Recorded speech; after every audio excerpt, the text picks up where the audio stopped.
Hey, Pepin. Yo yo. I've been thinking about sleep a lot. I like sleeping, but sometimes when I sleep, I have pictures in my head. Like dreams? Yeah, Really? Like are these disturbing pictures? Are they nice? Unicorns? sometimes they're disturbing because they're unicorns, and sometimes they're nice. And I'd like to know a little bit more about them as a whole. I think we need to talk.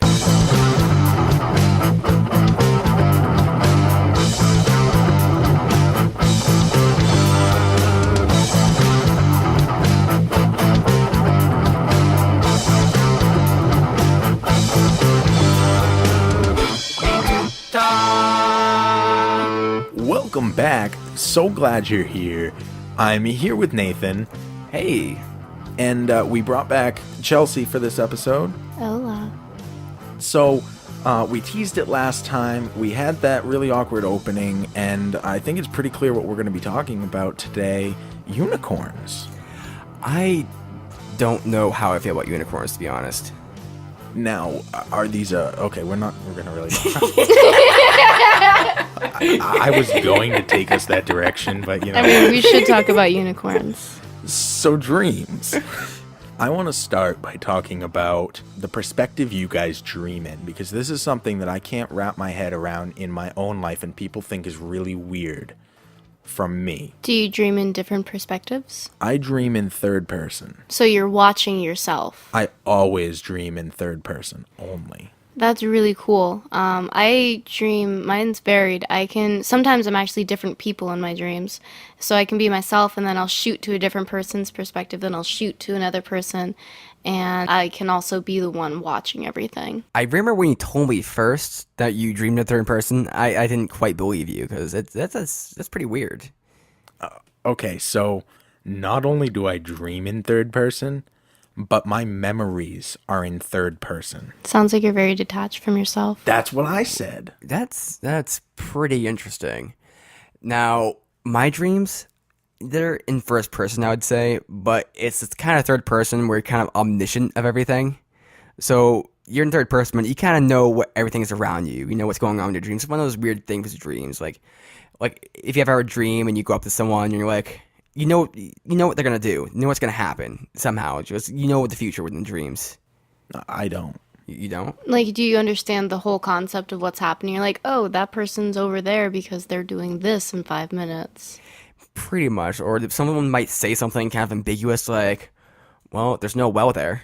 You know that by them saying there's no well there, that they mean that Jimmy died in a car accident 2 years ago. Yeah, I know exactly what you mean. It doesn't make any sense contextually, but, you know, it makes sense dream-wise. I can get behind that a bit more. Rather than I know where the dream is going to go in the future. That I never really know. It usually starts off in one crazy place and ends in a completely different, completely rational place. I'm not going to say I can lucid dream, but I have had lucid dreams before. Semi-lucid might be the accurate term. And even in those, like, you have some control of your dream, but the dream still takes you wherever it wants to. It's pretty annoying. It almost feels like you're in water and you're like, I almost have control over this, but now I don't. And it's like waves with lucid dreaming. I feel like I've never been able to have full control over a lucid dream. Steve, have you ever had lucid dreams before? No, I've never had any control over my dreams. Now, just for the audience, lucid dreaming is when you have awareness that you're dreaming. That's kind of like the lower level. And then, you know, kind of beyond that, it's kind of controlling your dream or having influence over your dream. And it's really interesting. It's also very annoying if you're me. Why is that? Because my dreams used to be 2 or 3 hours long, and they just wouldn't stop. And I'd be semi-lucid during them. It's not like I'm just experiencing something. It's kind of like I'm semi there, semi not. And I still have like some kind of choices and stuff, but the dream is kind of controlling me, or it's the circumstances in the dream. And I could go on with this. We might cover this later because my dreams get really fucked up sometimes. That's really cool. Do you remember them though? Like, can you like recite them? So I used to keep a dream journal, and this was kind of to analyze my dreams, figure out what was going on with them. And I had this issue where the dream would often try to keep me in the dream. So I would try to wake up because I'd realize I was dreaming and be like, okay, I want to get up now. It's just kind of a little weird. Like one dream, I was being chased by bulls in the Chinese market or something, which was pretty like frightening. So I was trying to wake up, and then I would like wake up on my bed, and this is a common trope, and I'm like, oh, thank God I'm awake. And there was something was a little off, and then I'm like, shit, I'm still dreaming. Then I'd wake up again, be in my bed again, and I'm like, oh, thank God. And then I'd wake up again, and wake up again. I'm not even kidding here. Oh my God. And the dreams would often do this thing where they kind of like cut ship, or that's what I call it for some reason, but do jump cuts. So you might be dreaming about one thing, you kind of figure out you're dreaming, okay, I'm dreaming, and then it kind of suddenly goes into another kind of whole thing, completely separate, and you can't even realize it. It's like in a movie where like you see a movie or TV show, it kind of just cuts into something else. You just kind of go with it, right? And that's kind of how those were. And the more and more I recorded and analyzed my dreams, the more and more vague and weird and abstract I got, to the point where I was like in hours of just kind of like these weird abstract things that I didn't ever want to experience again. So you have quantum mechanic dreams, where the very act of viewing them changes them and makes them more fucked up. I'm not sure if I should groan or should be proud of you, Steve. But yeah, they become more and more fucked up. I discovered the dreams are trying to keep me dreaming. That's really, That's really oppressive. scary. That's like... You have dictatorship dreams. Your dreams are trying to control you. They're oppressive. I mean, maybe you're dreaming right now. Nate, wake up. This is a dream. Yeah, then that's not true. Nate, this is Steve. I'm knocking on your door. I'm here to record the podcast with Chelsea. See, you always kind of know when you're actually woken up. It's one of those weird things where, when you wake up in a bed and you're kind of like, oh yeah, I'm not dreaming anymore. Then you're like, shit, I still am dreaming. And then it happens over and over again. When you actually do wake up, it is kind of convincing. It is kind of like, okay, yeah, this is definitely the real life. Well, what's interesting is I was trying to get into lucid dreaming, and I was reading about it, and they always said have a reality check inside your dreams and in real life. So something that I do a lot in my waking life is plug my nose and then try and breathe through my nose. And if I can't, obviously you can't do that, and but in your dream, reality, like normal physics doesn't relate, so in your dreams you can breathe through your nose, and it's a good indicator to be like, oh, okay, I'm dreaming, for people who want to like be active inside their lucid dreams. Yeah. One thing I found, I figured this out at a later point, is at my job I have to look at the clocks a lot because figure out when people are leaving, when people are coming in, whether coffee needs to be thrown out or not. So I look at the clock a lot, and one of the whole things with lucid dreaming is, check your watch a lot, because when you look at the watch when you're dreaming, it kind of, this goes a bit fuzzy. It doesn't really quite make sense to you. So I already had that kind of habit ingrained in me, and it kind of just carried over naturally to the dreams, lucid dreaming kind of state. So when you wake up, you can look at like a clock and be like, oh, okay, I'm awake now. Yeah. One of my tropes, I don't know why it is, but it's like, this is often how, not often, but often enough how I figure out I'm dreaming. Like, I'll drop $1, and then I'll go to pick it up, and there'll be like another dollar right next to it. Oh, okay. So pick up that $1, and then another dollar next to it, and just keep going and going. You're giving me so much fuel for how I can prank you in the future. That wouldn't be like the worst prank, though. It's going to cost me a lot of money, but it's going to be worth it. I haven't figured out the payoff yet, but it might involve a unicorn. Right. And Nate doesn't know how he feels about unicorns. I really don't, to be He'd honest. find out pretty quick how he feels. Especially if the trail of dollar bills led him to it. So what kind of experience have you had with lucid dreaming? Like any luck? It's hard. I feel like I've been in a spot with my dreaming recently where I'm just vaguely aware that I'm dreaming. And in the dream, I can, like, things will happen. I'll be like, hey, it's okay. It's just a dream. Or like, yeah, I could do anything I want to. It's just a dream. And so I haven't been quite lucid dreaming lately, but I have done it before. So what kind of dreams do you usually have, Chelsea? Are they good, bad? Mine are great. But not, I mean, it's not like rainbows and fairy tales. It's more so a giant story arc. Like, most of my dreams have a beginning, like a plot, a middle, and then a conclusion. And it's just like more fun than anything to dream for me. Really? Like, It's just like Game of Thrones kind of like. Kind of. I recently had this one dream where, in the dream, and sometimes I'll be catapulted into completely different realities, like in the future. So in this dream, I'm me, but I'm me in the future, and I'm with my partner, but he's like away on getting he got an award for being the best person in the world. That was in my dream. And so instead of going to the ceremony, I had to work on this project. And we're living in California, and so he had to go back all the way back to Maine. And I was working on this project, and it was weird because the whole project, I'm staring at this project, and it's literally a red ball in my hand, and I'm just like looking at it intensely, like going over it with my coworker, and I didn't have any contact with him or anything. And then my boss comes flying down the stairs, and she is a former boss that I had in the dream, and then also in reality she's a former boss, and she's like painted in this funny picture of like why I don't like her. And so she comes flying down the stairs, and she's like starts yelling at me to go answer the phone. And as the dream progresses, I'm like talking with his sister on the phone about like that he's gone missing. And in the dream, it just even progresses more, and I'm changing to his perspective the night that he disappeared. And his family walks along like this shady pier in the dark, and like it's all the clouds are coming up, and it's foggy, and he's like looking at them all like upset, like he doesn't deserve the award, and then he just puts it down on the bench and he walks away. And then the rest of my dream is I'm finding him, and I'm like calling and searching, and I end up in Tokyo to go find him, where he's left a trail of like clues for me to find him. In my dream, I'm picking up each clue, and I remember all this like very specifically, and it goes on, and we end up finding him. Does he want you to find him? I know, in my dream I got really mad at him because I was like, you're not allowed to just leave like that. Like, you have to let us know what's happening. Why are you going? And I'm having this conversation with him after I jumped up on top of a train that's going across the ocean, and I'm in like the skylight, and I'm looking down at him in the crowd, and like that was like the climax of the dream, and it was like this huge confrontation and conversation and about like what happened. And I never resolved it because I woke up too early, but I was actually mad when I woke up. I woke up and I was mad at him, and he didn't know it, but I was like angry. I was like, why would you do that? And and so those are like, that's a good idea, like with more detail what my dream would be usually. The things I find interesting about that dream right there, I mean, I'm gonna go all analytical for a second. Yeah, please do.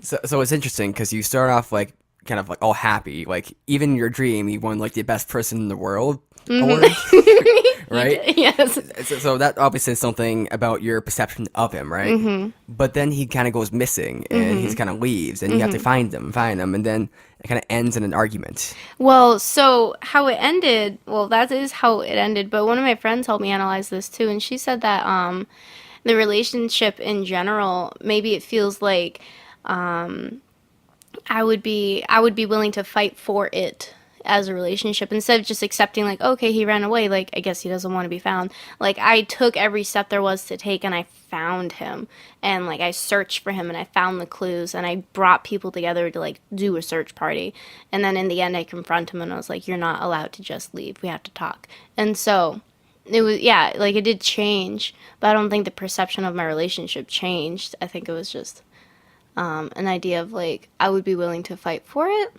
Well, yeah. So it's this is my theory about dreams. Yeah. You know, to get a little personal here.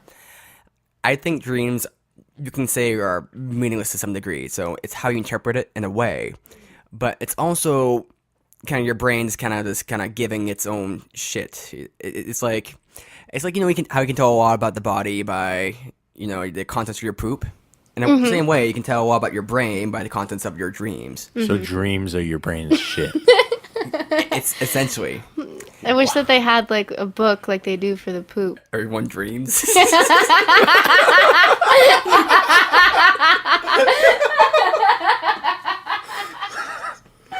Oh, that was the best joke ever on this podcast.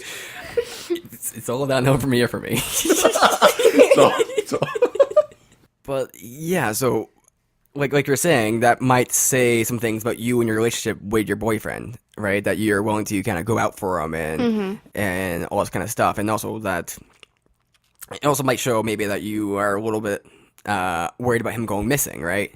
So it might kind of reflect that as well. It could, and yeah, because dreams are so you can kind of take whatever you want out of it, out of any dream. And I think sometimes those dream books that they have with all the dream symbolism. I used to be so into that. I used to like read everything, but I think it's all very personal too. That's true. That's true. Like a red ball could mean that I have anxiety over my future, or it could mean that like I have a red ball in my hand, and that's the thing. Or, maybe it's an apple, and maybe I'm thinking about the dawn of creation or whatever. And going back to the arc conversation, I think some of the ideas behind these kind of universal symbols or universal air quotes is that like with art, there's certain things we react to. We're kind of built in to react to, and I think in the dreams, it's the same kind of thing. If you see this kind of like scary kind of looking three-eye tentacle kind of strap looking thing in your dream, you're going to be kind of scared of that because that's how we're kind of programmed. In a similar way, if you see something that's like nice and bright and colorful in your dreams, probably going to be happy kind of time. Did you ever hear about how, like, the evolution of dreaming, or why children have more nightmares than adults who do have nightmares? No. So there's this interesting thing that I read a while ago, and, take from it what you will, but the idea is that evolving, we had to be afraid. So dreams are a way to like help prepare us for something. So, to sleep on it, the phrase to sleep on it is a great phrase because it resets your brain and it helps you come up with a better solution. And so back as we're evolving, they're like very scary things and things that are imprinted on our minds. And so the idea of nightmares is most children are having nightmares of being chased from something, running away from something attacking them. And it's to like mentally prepare them for like the idea that could happen to them and that they need to be prepared in real life. So if you're prepared in your dreams, it's one step closer to being prepared like in real life. And so that's an idea about why children have more nightmares than adults do. And why very specific ones. Right. I also think a lot. I've been seeing a lot of children lately and their parents and other people, and it's been striking me because I see them playing these, like hide and seek games and kind of these other games, and to me these are just kind of like practicing for the wild. The whole chase game, chasing. You got to run from this, and the whole hide and seek, finding like your prey or whatever, and. It's no surprise that you'd be dreaming about this. Practicing in the daytime, you're dreaming about how to get better, in your sleep. And the reason why we have our own like initial reactions to everything, like because we are preparing to the fight or flight idea. Right, Steve. Have you noticed anything with like recurring themes in your dreams? Zombie apocalypse. Oh yeah, we've been over this before. We have. You're very good at hitting on things that we've already talked about. I am so good about this. But Chelsea, did you know that Steve has dreams of zombie apocalypse? It felt vaguely familiar. Maybe I had a dream about it. You had a dream that I have dreams about zombie apocalypse? Yeah. And then it came true. It did. Deja Wow. vu. It's your fault. Sorry. It's okay. I'm over it. So do you have like different zombie apocalypses every time, or is it the same one? It's primarily a feeling. A feeling. So do you remember, can you give me any like a story? Well, it's not typically a story. Usually when I wake up, I just wake up being like, oh, I just dreamed about a zombie apocalypse, but I don't really know any specifics. Oh, It's just man. like a feeling. Yeah, my dreams are all fucked up. I just remember the feelings that the dream gave me, so I assume that means I had a dream if I wake up having a very strong feeling. And like it's like really vague, like, okay, so that feeling came from while like it sprung up while I was sleeping. So like it's not like I woke up with a feeling from before or brand new. It's like I know that I've been feeling this for a length of time. Like people in comas wake up and they're like, I know time passed. It's like I know I've been feeling this for a length of time, and it must have been a dream. Do people in comas know that time has passed? It depends on the person. So Okay. there are certain people these are usually the people who recover, who do have awareness of time passing, but a lot of them don't. And it's also one of those, what do you call it?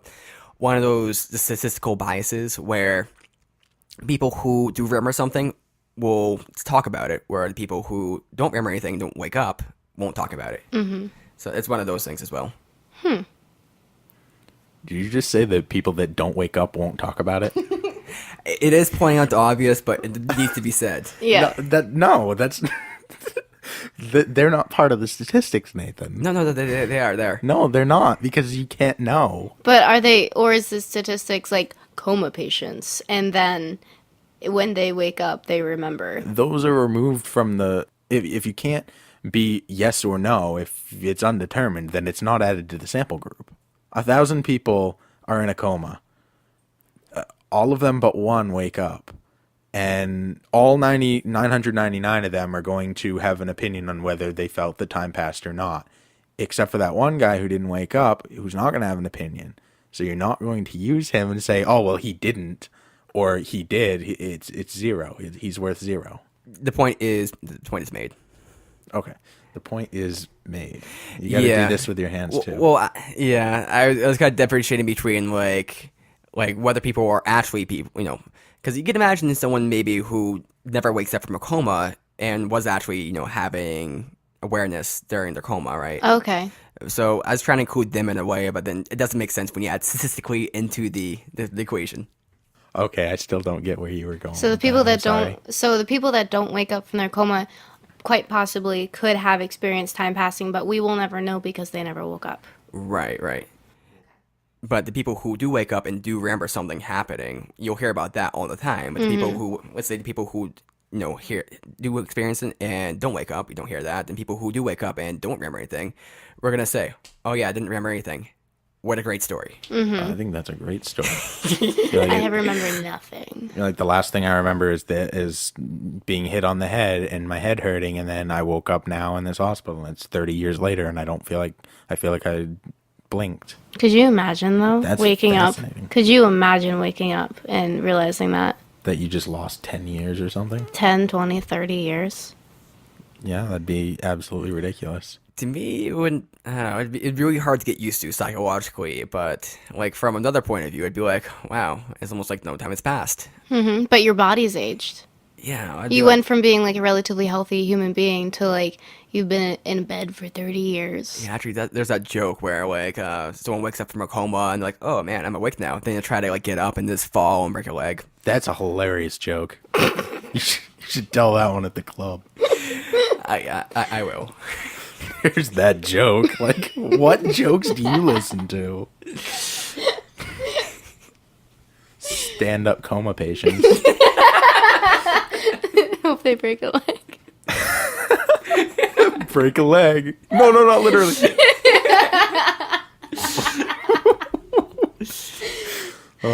So this is something that I've actually done before, and I'm not sure if I don't think Steve has had this happen to him, but maybe Chelsea has. Have you ever like had a dream and you've had an idea in that dream, like for something artistic or something like conceptual? Oh yeah. No, Steve. It's a firm head shake from Steve. Nope. Like, is that the weirdest, awesomest thing that happens? Oh, it feels great because then you wake up, you're like, I have to draw that. And I've had a lot of inspiration for my artwork from dreams or things that I've come to and been like, here's the answer. I got it. A lot of it, there was a painting I was working on, and it was a drawing of the Old Orchard Beach Pier and the surrounding areas. And for a long time, I couldn't figure out how to do this one aspect of the pier, and it was frustrating me. I took a nap, and then I like woke up and I like ran and grabbed a plate to help me get the perfect round shape. And that was like the dream that I had was like, this is how I did it. Yeah, it's very, very, very, very cool, and it's very rare for me, at least, that I have a dream like that and it actually not be the solution.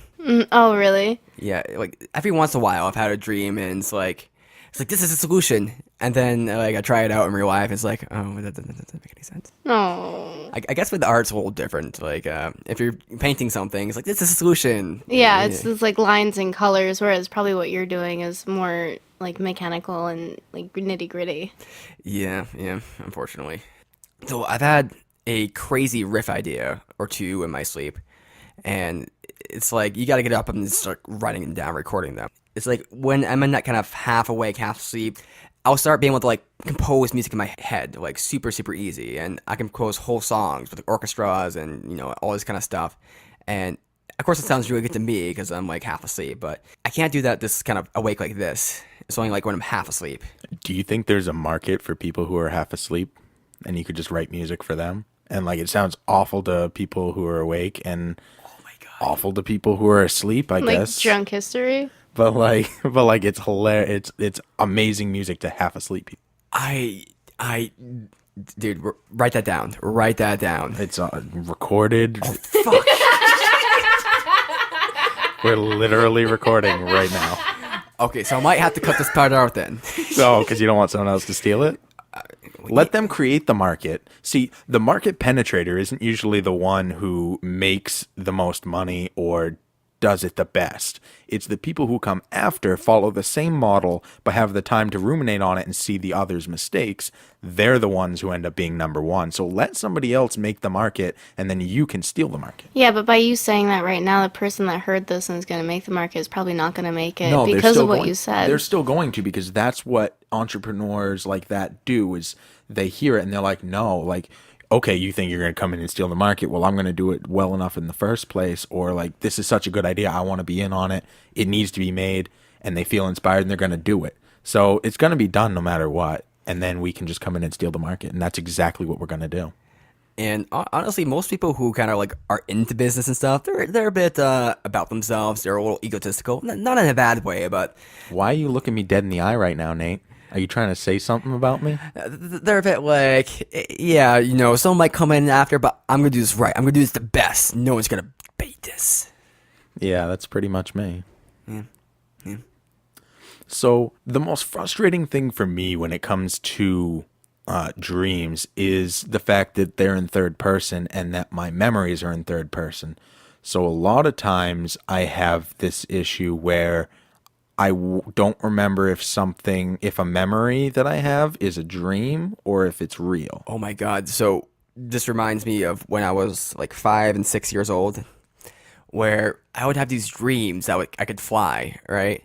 And obviously, when I was awake, I didn't actually think I could fly. I never like jumped out of buildings and stuff. But in the back of my head, I still thought I could fly. I had similar experience, but breathing underwater. And so I have dreams where I can breathe underwater and like be very easy. And sometimes when I'm underwater, I'm like, yeah, I can breathe, but you can't.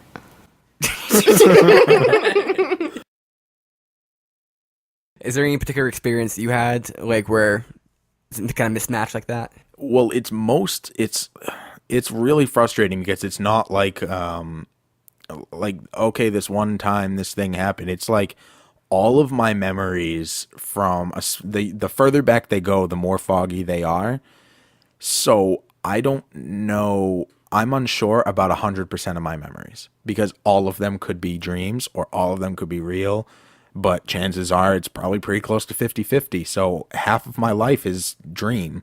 And I think it's my real life. And it's just completely made up. So you can just like say something and someone could be like, no, that's not true. That didn't happen. You'd be like, well, I'm pretty sure it did. Yeah, and so if you want something that's very story oriented, I wrote a paper about the day that my parents finally like split up, and I was very young. What's first grade? 6? 7. So I was like 6 or 7, and I vividly remember the whole day, things that were said, what was going on. There was a peanut butter sandwich involved. And I wrote this all down, and my dad read it, and he's like, Steven, none of this happened. So that brings up a really great point. I once did a project on memory. And how memory works is every single time that we have a memory, your neurons take a different path to get there, therefore altering that memory just the slightest. So the things that we're remembering from our childhood might not be correct at all. I might be remembering having a red Flintstone car with a yellow cap, but it very well could have been a yellow Flintstone car with a red cap, and I could have had like a toy bunny, not a toy bear that I loved. and every single time you recall the memories, they change just a little bit. So I wonder if your like process of remembering is just expedited to just changing it. Well, I feel like it's not circumstantial things like that. Like, it's not like he was like, that was a turkey sandwich, not a peanut butter. The whole story's wrong. It was like, Steven, you weren't even there. Like you just completely fabricated this thing completely. But So, like, did the things happen that you said happened in the story? I wouldn't know. I wasn't there. But did your dad, like, what I mean is, like, if you weren't even there, couldn't your dad corroborate that something like that did happen? Would that be relevant? Because then that's just me making, unless you're implying that at some point he told me this and I'm just kind of pieced it together as Or if it was a you're memory. just psychic and you came up with it yourself? Possible, but I don't think so. He said that it happened different. I think the other question to ask would be, with your dad, is his memory correct?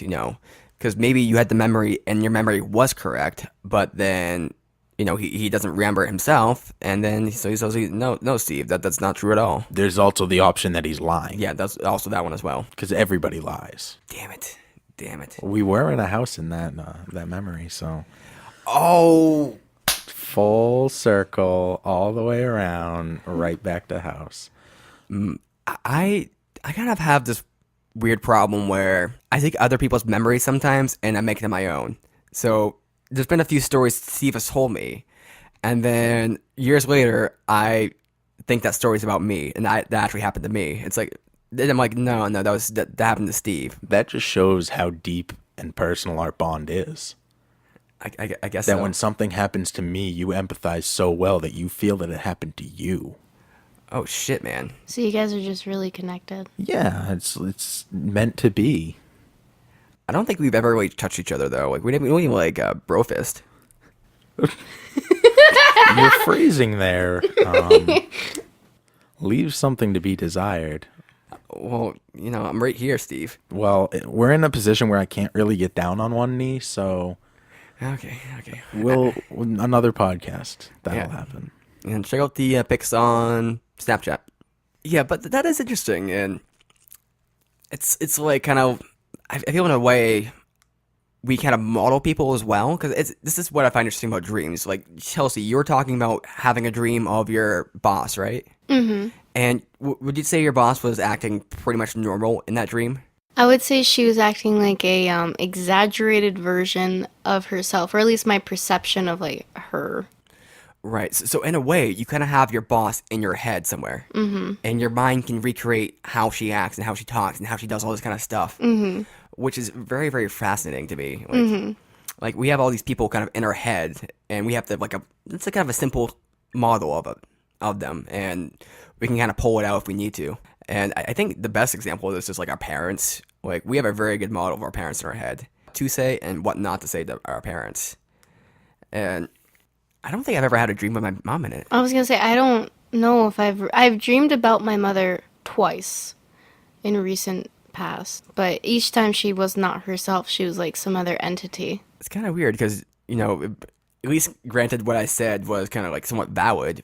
The fact that our parents don't, at least with us, our parents don't really arrive in our dreams very much is kind of antithetical. Do you notice if you're spending a lot of time with like a person that they'll end up in your dreams more? Yeah, but also I find just random people in my dreams sometimes that I've never seen, or not never seen, I never see it at all. So it might be like, for instance, there's a friend I had, let's call him Zach, and he just showed up in one of my dreams, and he has a big character in it. Oh, was that Zach?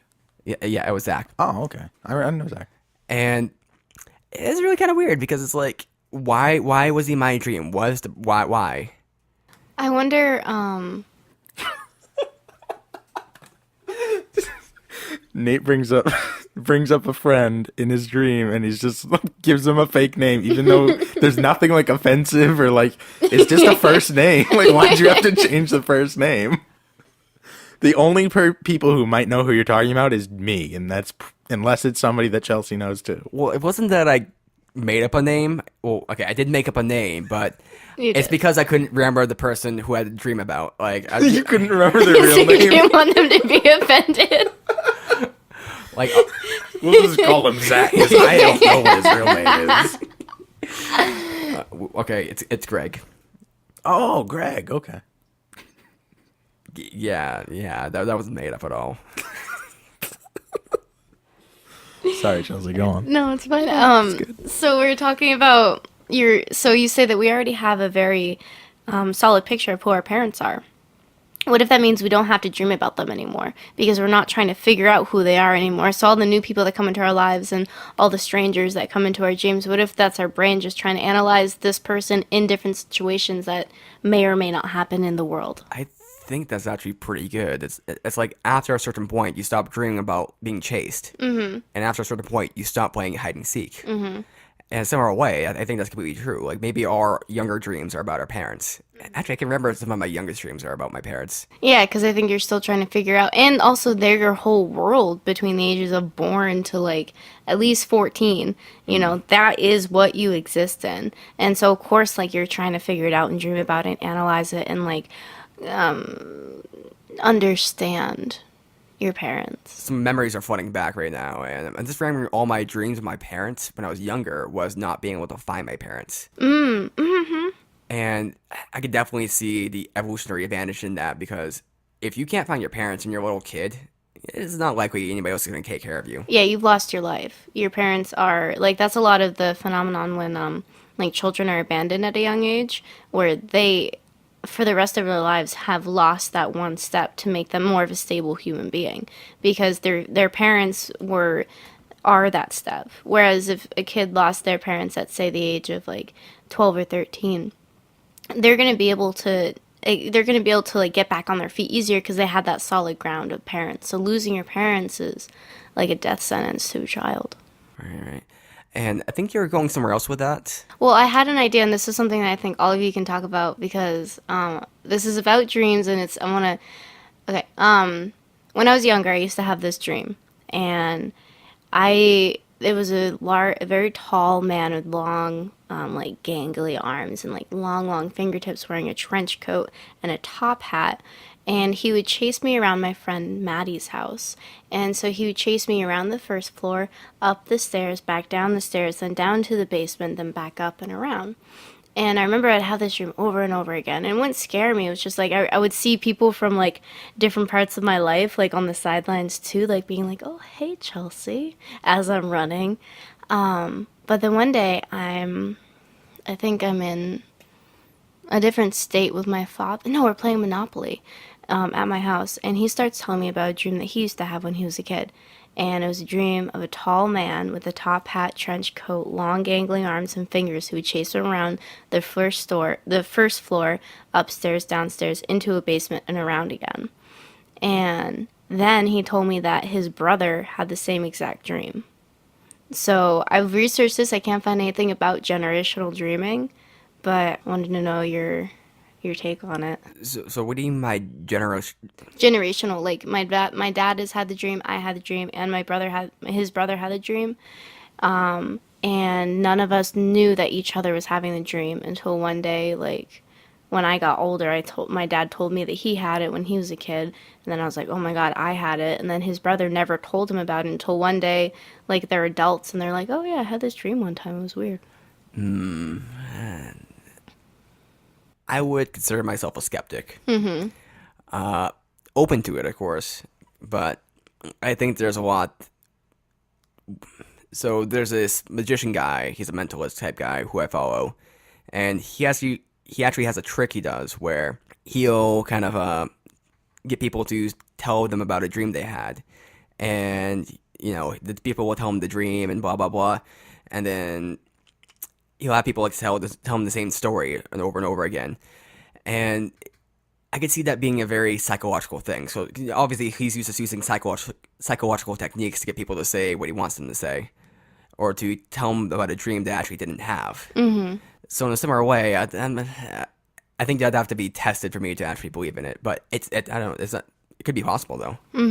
Yeah, I wonder if it's maybe something that was told to me when I was younger and I never knew about it. Like subconsciously I took it in, but then it came out when I was older and I was like, oh yeah, like this is like an original thing that I dreamt. Or maybe it was just an idea that was put in my head. Right. Or it could even be like a genetic moment to some degree, maybe an aversion to tall men in top hats with dangly fingers.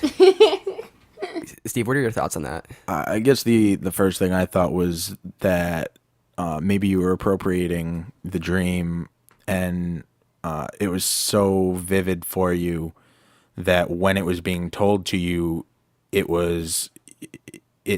kind of like deja vu-ish. Like it immediately became a part of your memory, and then you're like, oh yeah, I had that same dream, even though it was just you recreating it as he was saying it, type of thing. But I don't even believe that on my own side. I think that if you're telling me that your father said that and then you remember having that same dream, I think that really happened, and the reason is, one way it comes from somewhere, be it passed down through genes somehow, or be it something that happened collectively to all of you in your life, or an aversion to guys with long fingers and top hats like Slash. The dream gene. Yeah, exactly. That's brilliant. It's gonna be a new book. But something I was thinking about is, I mean, this is kind of interesting with dreams, is different cultures actually see dreams as being different. So I've been studying Spanish, which we've kind of touched upon in the previous podcast. And what's interesting in Spanish is, in English we say, let's say I wanted to say I had a dream about you, Steve, right? So I had a dream about you. That's how I say it, right? Now, if in Spanish, what I say is, tengo un sueño contigo. And I'm probably butchering that, but With me. I had a dream with you. And this is not in the sense of, like I had a dream of you. It's I had a dream with you, like as if you were in my dream with me experiencing it myself. Like And it was a team activity. yes, like almost like we were sleeping together. Again? You folded into my dream, and we actually had a dream together, like we're cooperating. It's actually you. I'll follow you anywhere. And this is interesting because this is how they saw our dreams in this back in the day. This is maybe from Latin or maybe from some other kind of place, but they still have it in the language with Spanish, whereas we don't. I used to hang out with a person who swore to me that he could dreamscape like that, follow into other people's dreams, and like not manipulate their dreams, but be a part of their dreams and observe their dreams. And so that was like, Could he prove it? you can't prove What a that. bitch. How can you not? If you're like, I can go into people's dreams and manipulate them. Okay, then do it to me. Oddly enough, he did show up in one of my dreams as a floating head and talk to me. So Well, in a way, you can always prove stuff with the language, right? Mm-hmm. And the language is a pretty interesting topic. Mm-hmm. Yeah, maybe that's something we might need to talk about. Maybe it is. Maybe we need to talk. Yeah. We can redo that if you want. You can stop the recording now. So, Chelsea, you're quite into art and stuff, and I heard you actually have a website where you show off some of your work. I do. This is actually a new step in becoming an artist and doing these things. So you can find me on www.letthebirdflyagain.wix.com. Oh, Wix, that's a great site. They should really promote us. But I've actually been on the site. Like, it's awesome. You have so much awesome work up there. And if anybody likes this podcast, has any interest in art at all, you should definitely, at very least, go to the website, check it out. And if you like what you see, how can they get in contact with you? Yeah, there's a contact section on the website. Essentially, this is going to be a blog and a point for me to sell my photography and my artwork that I'll be doing as I'm going through college. So it'll be a commentary on what's happening in my life and what my take on the work that I'm doing, because I want every work to have a purpose and a meaning behind it. So there'll be a lot of commentary on there. You can have all my contact information on the website. And then you can also follow me on Instagram at Let the Bird Fly. So not only they're getting high quality, up and coming work from an artist who's starting out her career, and actually not even starting out at this point, but really progressing it quite far, but they're also supporting you in your higher education goals, as well as, being able to meet your basic needs as a human being. Exactly. Helping you guys can personally help me get through college. That's absolutely amazing. And you know what? If you were ever going to support anybody, fuck your child. Like, you should just take a look at Chelsea's stuff because it's actually really good. Thank you. So if you're driving and you didn't quite catch that and you want to check it out, it'll be right in the description. Just click on it and it'll go right to the site. right to the site. There's nothing better than being able to click on something and it takes you right where you wanted to be, and then you can spend money. And then you can let me know that you heard about me through these guys on We Need to Talk. Wow, that was awesome. You promoted us back. Yeah, I did.